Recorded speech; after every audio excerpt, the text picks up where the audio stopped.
খাওয়াবো হ্যাঁ একটা করে 350 লক্ষে 350 লক্ষে তোমার বিয়ে বাড়িতে। হ্যাঁ বিয়ে বাড়িতে একটা করে তো হ্যাঁ একটা করে হুম। তাহলে আমার কত লিটার দুধ লাগবে মোষের দুধ তোমার মশলা 2 লাখ আমি বলে দিচ্ছি একটা করে খাওয়াবে তো হ্যাঁ। 350 লোকে দেখছি ধরছি একটা করে হলে 100 লিটার দুধ হয়ে যাবে 100 লিটার দুধে পুরো 100% 100 গ্রাম করে 100 গ্রাম করে তো হ্যাঁ, আরামসে হয়ে যাবে ঠিক আছে কতটা কত আর লিটার? কি লাগবে 100 লিটার 350 লোকে আচ্ছা 100 লিটার দুধ আর কি লাগবে? দুধ আর কি? দুধ লাগবে তুমি যদি ওর মধ্যে কিচমিচ দিতে চাও কিচমিচ কত লাগবে? কেজিমিচ কত লাগবে? কিচমিচ কত তোমার 100? আমার পরিমাণ মতন দেবো তাই তো 500 নিতে পারো ঠিক আছে আচ্ছা, আর কাজু?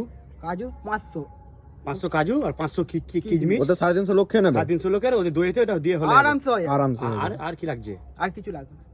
আর কি লাগবে ওর মধ্যে কি রসমালাই হচ্ছে নাকি দুধ আচ্ছা, দিলে? শুধু কেসর বেসর লাগবে? দুধ লাগবে, কাজু লাগবে, কিচমিচ লাগবে, দই হয়ে যাবে। ওটা পুরো মিষ্টি দুধ হ্যাঁ মিষ্টি দুধ হ্যাঁ মিষ্টি মিষ্টি মিষ্টি দই করবো হয়ে না যাবে। হ্যাঁ চিনি দিয়ে চিনিটাকে আর চিনি কত লাগবে সেটা বলতে হবে তো।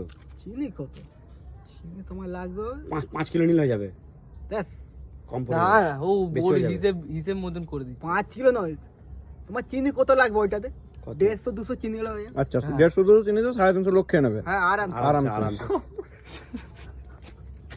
আর কিছু লাগছে না তাহলে কমপ্লিট। হ্যাঁ দই কমপ্লিট দই কম। দইটাকে গাঢ় করতে হবে তো দুধটাকে আচ্ছা আর কিছু লাগছে না? না ওকে